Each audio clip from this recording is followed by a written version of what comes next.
The hum of the fluorescent lights usually provided a sort of dull, comforting rhythm to my days. I was Wendy, 26, married, and, to all outward appearances, perfectly content. My husband, Mark, was a good man, stable, kind, predictable. Our apartment was tastefully decorated, our weekends filled with the usual domestic rhythms of brunch and errands. It was a life I had chosen, one I genuinely believed I wanted. Yet, there was a quiet, almost imperceptible static beneath the surface, a low hum of something unfulfilled that I rarely acknowledged, even to myself. I admit, I wasn't an angel. The attention from male colleagues, the lingering glances, the thinly veiled compliments about my dress, or the curve of my smile, I never rejected them. In fact, a part of me, a small, rather shameful part, thrived on them. It was a harmless game, I told myself, a little boost of ego in the otherwise measured cadence of my professional life. I enjoyed the flutter it brought, the knowing glint in their eyes. It was a thrill, a secret indulgence, a small rebellion against the neat packaging of my life. I was a terrible person, really, savoring those illicit moments, those stolen acknowledgments of desirability. Then Kate arrived. The day she started, the office air seemed to thicken, almost vibrate with her presence. She wasn't just pretty, she was luminous. Her hair, a cascade of sun-streaked blonde, framed a face that seemed sculpted from something softer, more ethereal than the rest of us. Her eyes, a startling shade of green, held a spark of unbridled curiosity, an almost childlike wonder. She was 24, a recent graduate, and utterly, charmingly out of her depth. She stumbled through her first few hours, her movements a study in enthusiastic clumsiness. A stack of files went askew, a coffee mug nearly toppled. Each mishap was met with a blush that painted her delicate cheekbones and a self-deprecating laugh that was both infectious and disarmingly sweet. I watched her from my cubicle, a peculiar fascination taking root. It wasn't the usual predatory gaze I sometimes indulged in with new male hires. This was different. There was an almost protective instinct that stirred within me, coupled with an undeniable pull towards her raw, unpolished beauty. Later that afternoon, our manager, Mr. Henderson, introduced us. Wendy, this is Kate. She's new to the team. Kate, Wendy will be your go-to for pretty much everything for the next few weeks. Kate turned, and those green eyes met mine. There was an openness there, a directness that made me feel oddly exposed. A shy, almost hesitant smile touched her lips, and she extended a hand. Her fingers were long, delicate, and surprisingly warm when they clasped mine. It's really nice to meet you, Wendy. I'm already so lost. Her voice was soft, with a melodic lilt that lingered in the air. Welcome, Kate, I managed, my voice sounding a little more formal than I intended. Don't worry about being lost. We've all been there. I tried for a reassuring smile. It takes a little time to get the hang of things. I noticed the subtle way her gaze drifted over my face, then down to my neck, before returning to my eyes. It wasn't overtly sexual, not like the men's stares. It was more an observation, a quiet appreciation. A strange warmth spread through me, a different kind of flush than I was used to. It was unsettling, yet not unwelcome. I could definitely use some guidance, she said, her voice a little softer now, almost a murmur. I feel like I'm already drowning in acronyms. She laughed again, a light, airy sound that somehow cut through the usual office drone. Well, lucky for you. I'm an excellent swimmer, I replied, a lightness in my tone that surprised me. I felt a subtle urge to put her at ease, to dispel the obvious anxiety radiating from her. Why don't you bring your laptop over? We can go through some of the basics. As she moved her things, her simple white blouse rippled gently, revealing the delicate line of her collarbone. Her jeans, though ordinary, clung to the graceful curve of her hips. There was an effortless elegance to her, even in her slight disarray. She settled into the chair beside my desk, her laptop open, a small notebook poised. The scent of her, faintly floral, something fresh and clean, drifted to me.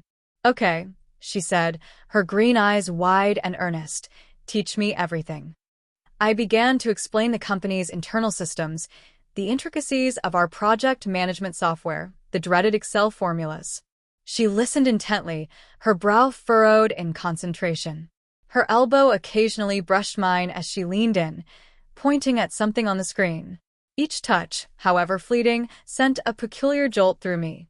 It wasn't unpleasant, but it was new. It was a quiet tremor, an unfamiliar melody in the rhythm of my carefully composed life. I found myself lingering a little longer on certain explanations, drawing out the moments of proximity, just to feel the subtle warmth of her presence beside me. It was strange, this sudden, unbidden fascination, this inexplicable draw to the vibrant new face in the cubicle. And a part of me, the part that had always sought out the edge, silently wondered what it all meant. The following days settled into a comfortable routine, or what I initially perceived as comfortable. Kate, true to her word, absorbed everything I taught her with an almost alarming speed. What had started as a professional obligation quickly morphed into a genuine enjoyment of her company. I found myself looking forward to her quiet questions, the way her eyes would light up when she finally grasped a complex concept. I taught her the nuances of crafting a persuasive PowerPoint, the art of concise email communication, and even the unspoken politics of who to avoid in the break room. Our desks were close, a convenient proximity that lent itself to easy conversation and frequent, casual interaction. During a particularly frustrating Excel session, I leaned over her shoulder, guiding her hand across the keyboard to correct a formula. My fingers, for a brief moment, brushed against the back of her hand. Her skin was soft, warm. I felt a subtle intake of breath from her, a small hitch that resonated through me. I pulled my hand back, feigning a focus on the screen, but the sensation lingered, a faint echo on my fingertips. "Got it," she murmured, her voice a little breathy. She turned her head slightly, her gaze catching mine, and a faint blush bloomed across her cheeks. It wasn't the blush of embarrassment, but something softer, more private. My own cheeks felt a sudden warmth in response. She started bringing me coffee in the mornings, exactly how I liked it, black, no sugar. A small, thoughtful gesture that somehow felt disproportionately significant. "Just a little thank you for being so patient," she'd say, her smile bright, her eyes holding mine a beat longer than strictly necessary. I'd accept it with a polite nod, trying to ignore the way my heart gave an extra flutter each time she placed the warm mug on my desk. Our playful banter became more frequent, laced with an underlying current that felt increasingly intimate. One afternoon, while reviewing a presentation she'd put together, I pointed out a minor error. "This slide," I said, my finger hovering over the screen, "needs a little more oomph." Kate leaned closer, her long blonde hair brushing my arm, sending a shiver through me. "Oomph," she echoed, her voice a soft murmur. "And how does one acquire this oomph, Wendy?" She looked up at me, her green eyes twinkling with a mischievous glint, a smile playing on her lips. It was a challenge, an invitation. I found myself smiling back, a genuine, unforced smile. "You acquire it," I explained, lowering my voice conspiratorially, "by being utterly confident, even when you're faking it." I leaned in a little too, mirroring her proximity. The scent of her, that fresh, clean, floral scent, enveloped me. "You've got the intelligence, Kate. Now you just need to own the room." She held my gaze, her smile softening, and a quiet intensity entered her eyes. "I think I'm starting to get the hang of it," she said, her voice barely a whisper, though we were in a bustling office. It felt as if we were in our own bubble, the rest of the world fading into a distant hum. Her hand, resting on the edge of her keyboard, was now perilously close to mine. It wasn't an accidental touch this time, it was an unspoken invitation. I felt a tightening in my chest, a thrilling sense of danger. My carefully constructed boundaries, the ones I had always assumed were impenetrable, felt suddenly fragile. My interactions with male colleagues were superficial, a performance. With Kate, something deeper stirred, something that felt both exhilarating and terrifying. It was an awareness, a sharpening of my senses, a quiet clamoring within me that demanded attention. A few days later, we were alone in the break room, waiting for our respective lunches to heat up. Kate turned from the microwave, her eyes lingering on my simple, silver necklace. "That's lovely, Wendy," she said, her voice soft. "It really suits you." Before I could respond, she reached out, her fingers gently brushing against my collarbone as she tucked a stray strand of my hair behind my ear. The contact was featherlight, yet it sent a jolt, an electric current, straight through me. My breath hitched. Her green eyes, now impossibly close, held a depth I hadn't noticed before, a quiet knowing. "Thank you," I managed, my voice a little husky. My heart was pounding, a frantic drum against my ribs. It wasn't just physical attraction, it was something more profound, something that vibrated deep within my core. She didn't pull her hand away immediately. Her fingertips lingered for another moment, a warm press against my skin, before slowly, reluctantly, retreating. "You always look so put together," she added, her voice a low murmur, her gaze now fixed on my lips. It was an unmistakable shift, a silent acknowledgement of the palpable tension between us. I swallowed, my throat suddenly dry. The air in the break room, usually filled with the mundane sense of reheated leftovers, now crackled with an undeniable energy. I found myself observing my own reactions, a strange, almost detached curiosity mingling with a burgeoning panic. This was new territory, uncharted and thrillingly dangerous. The casual flirtations with men now seemed insipid, hollow. This, with Kate, was something altogether different. It felt like standing on the edge of a precipice, and a part of me, the reckless, unacknowledged part, wanted nothing more than to jump.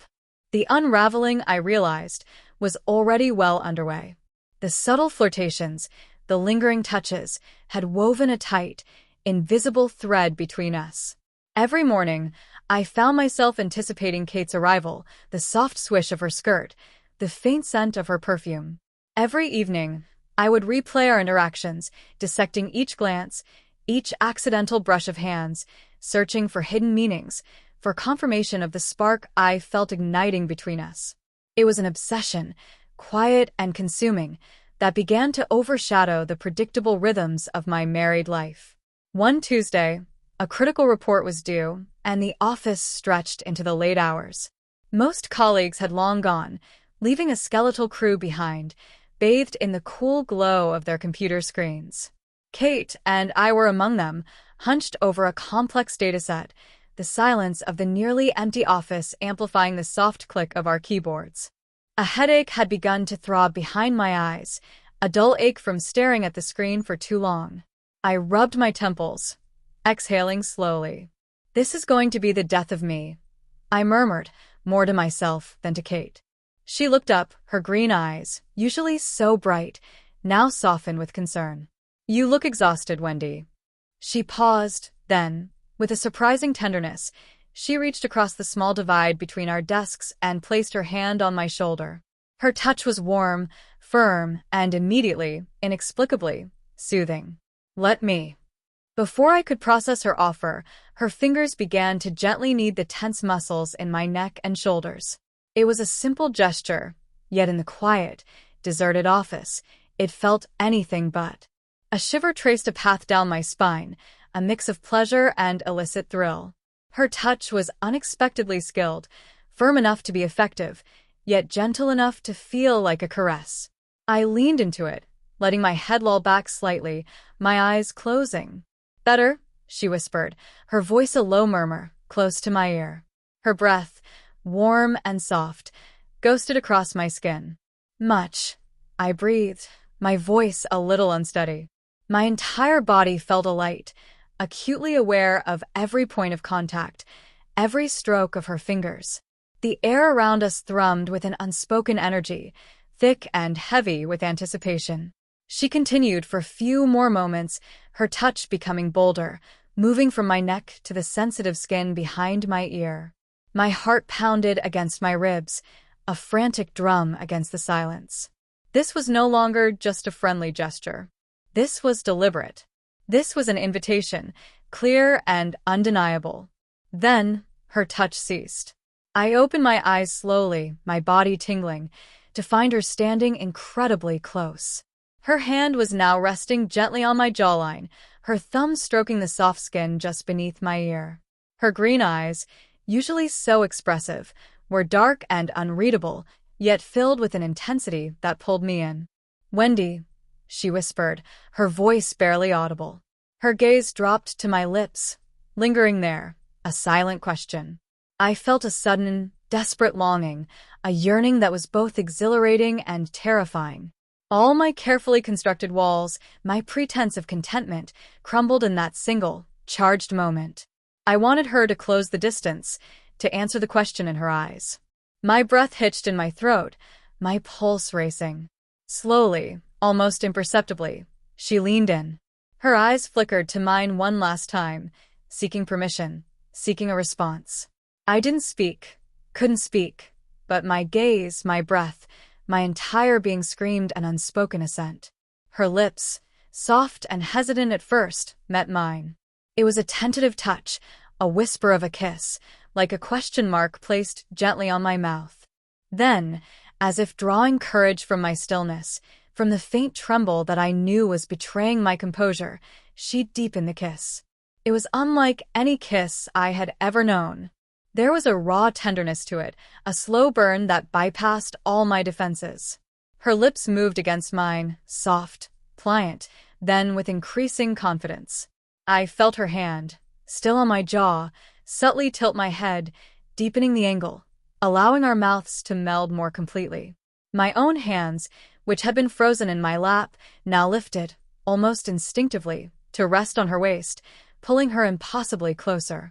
A gasp escaped me, swallowed by her mouth. Her tongue, warm and insistent, grazed mine, sending a shockwave through my entire body.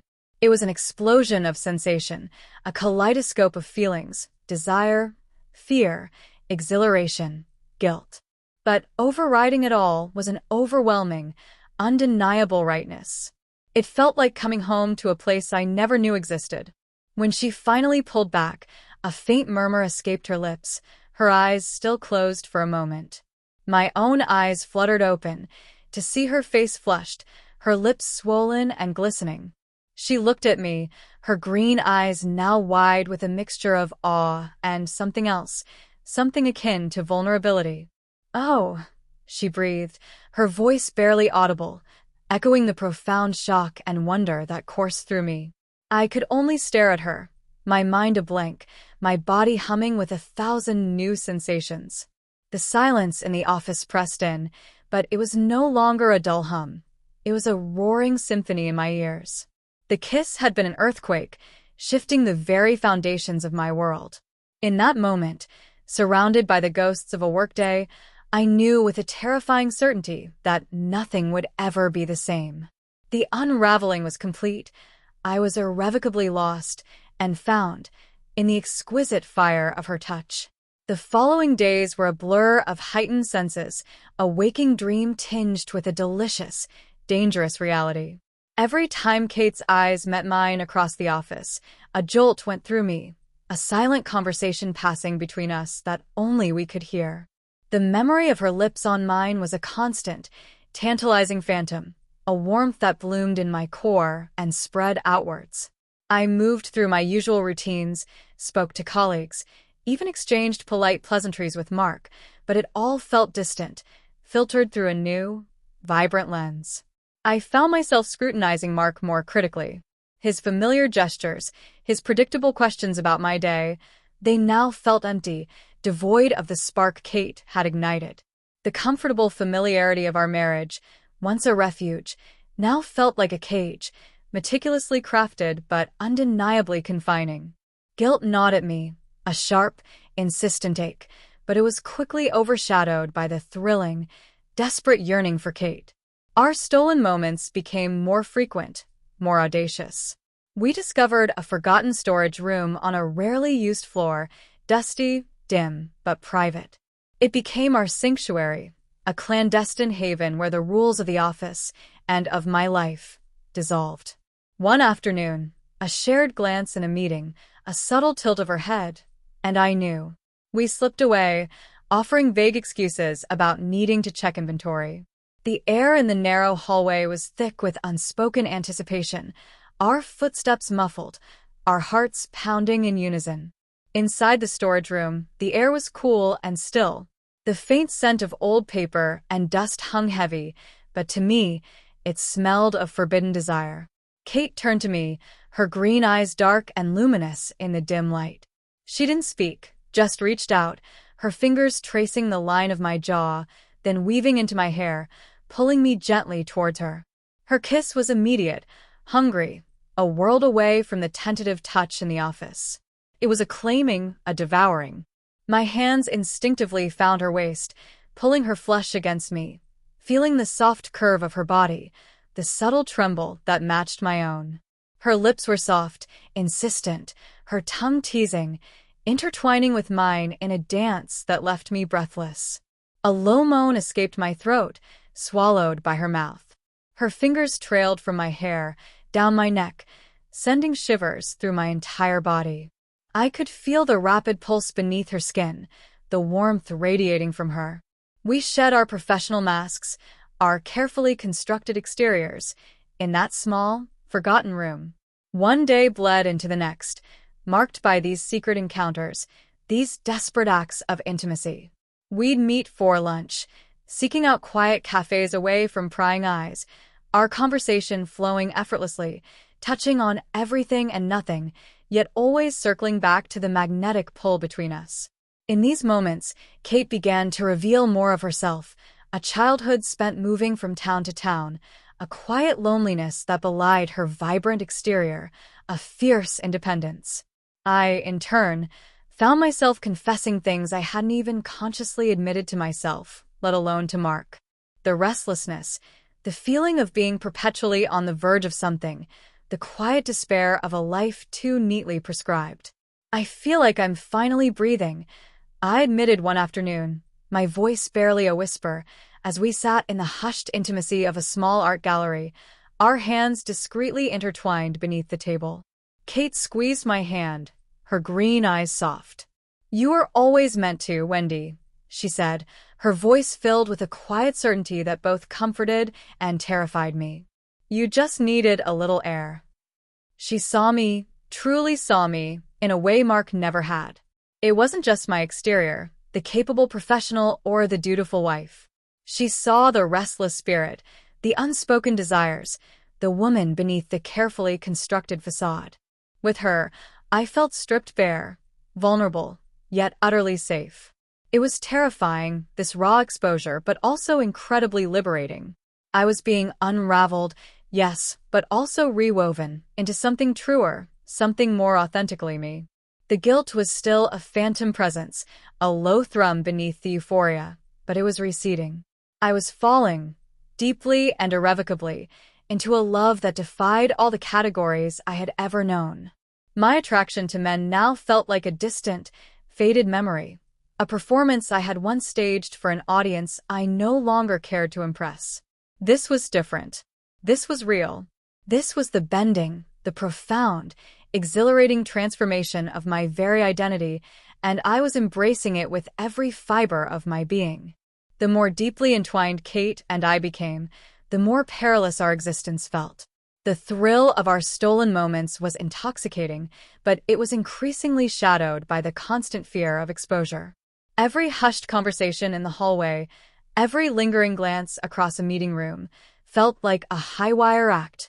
We became experts in coded language, in communicating volumes with a mere shift of eyes or the subtle twitch of a smile. The office, once a place of mundane routine, now pulsed with a dangerous, exhilarating tension. One afternoon, Mr. Henderson called us both into his office to discuss a new project.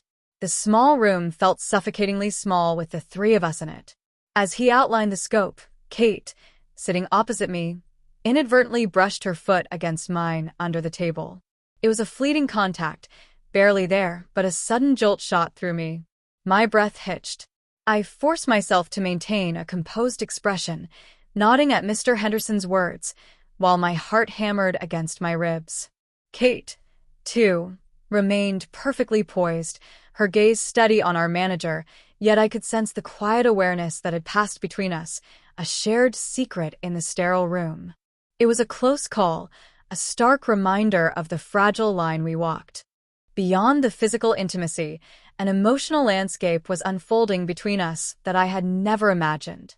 In the quiet cafes, during our working lunches that stretched into languid afternoons, Kate began to speak of her past.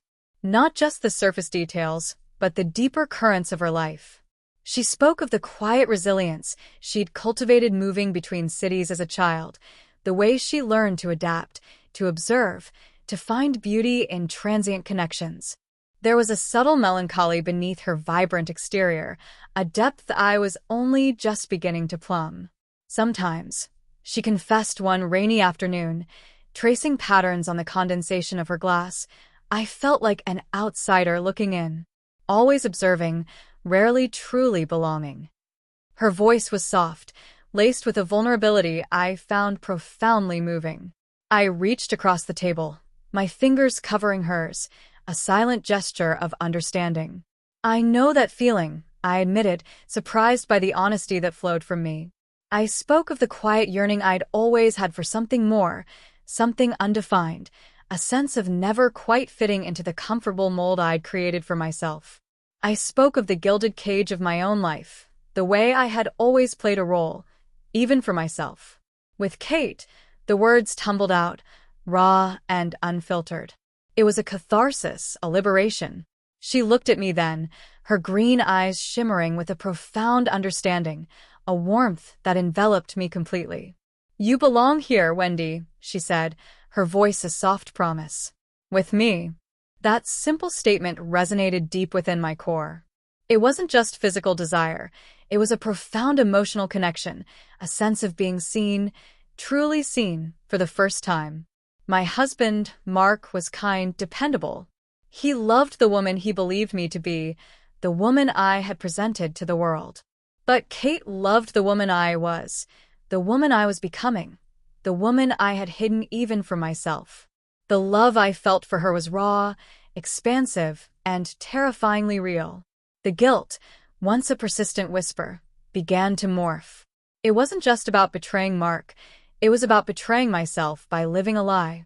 The joy and fulfillment I found with Kate were so profound that they made the hollow spaces in my marriage more stark, more unbearable. The casual flirtations of the past now seemed like childish games, empty diversions.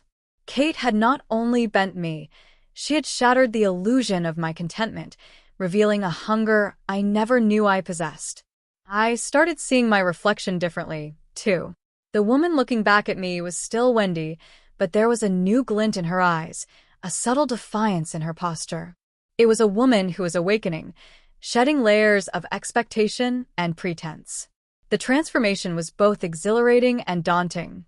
I understood that this wasn't merely an affair.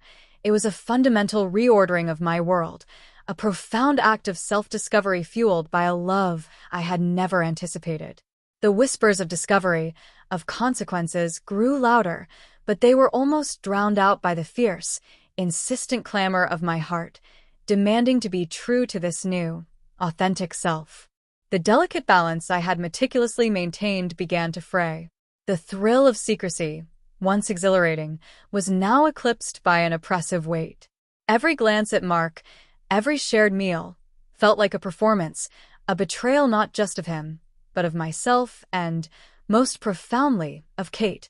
The joy of our shared moments was increasingly tinged with a desperate anxiety, a sense that our fragile bubble was on the verge of bursting.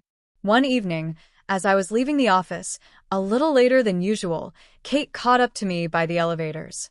Her hand brushed mine, and she squeezed gently. "Everything okay?" she murmured, her green eyes searching mine with a familiar intensity.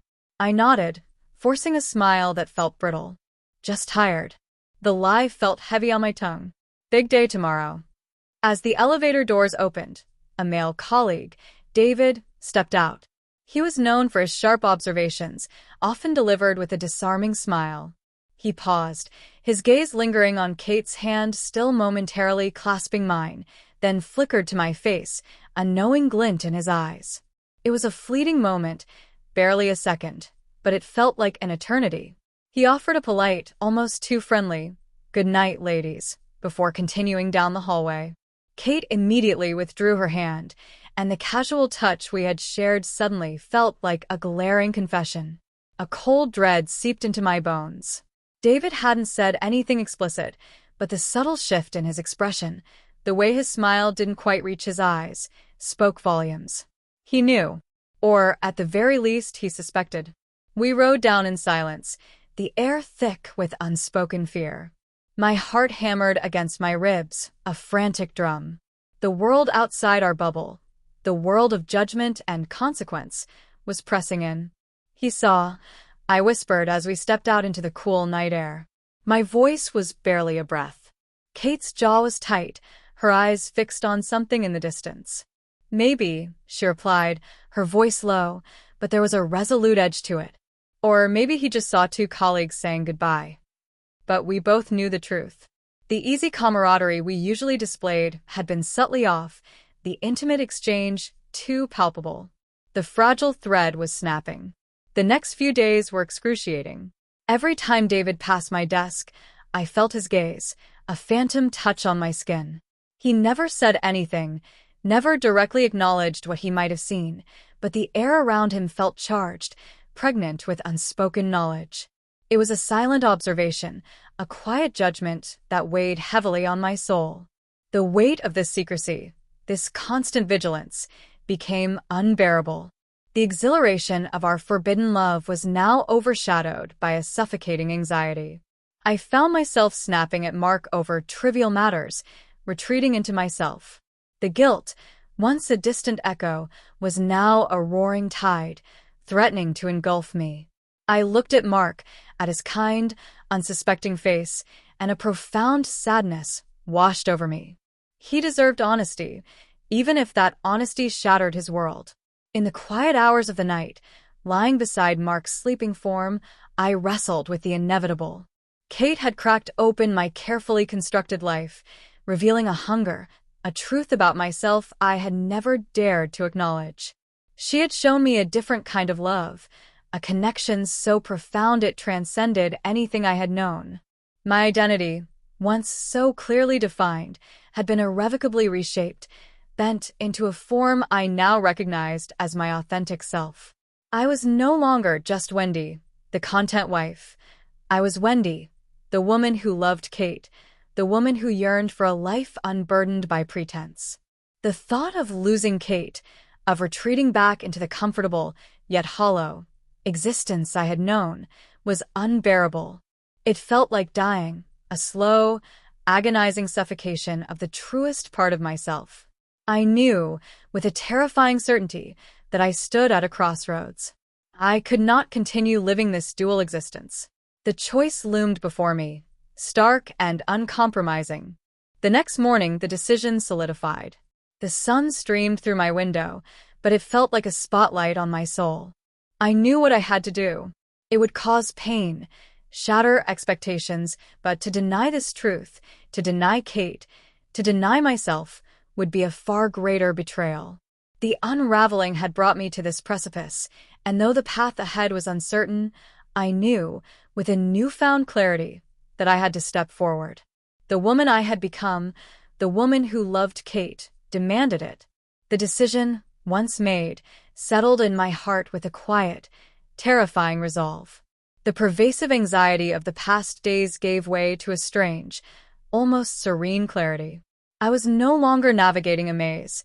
I was walking a straight line, however daunting the destination.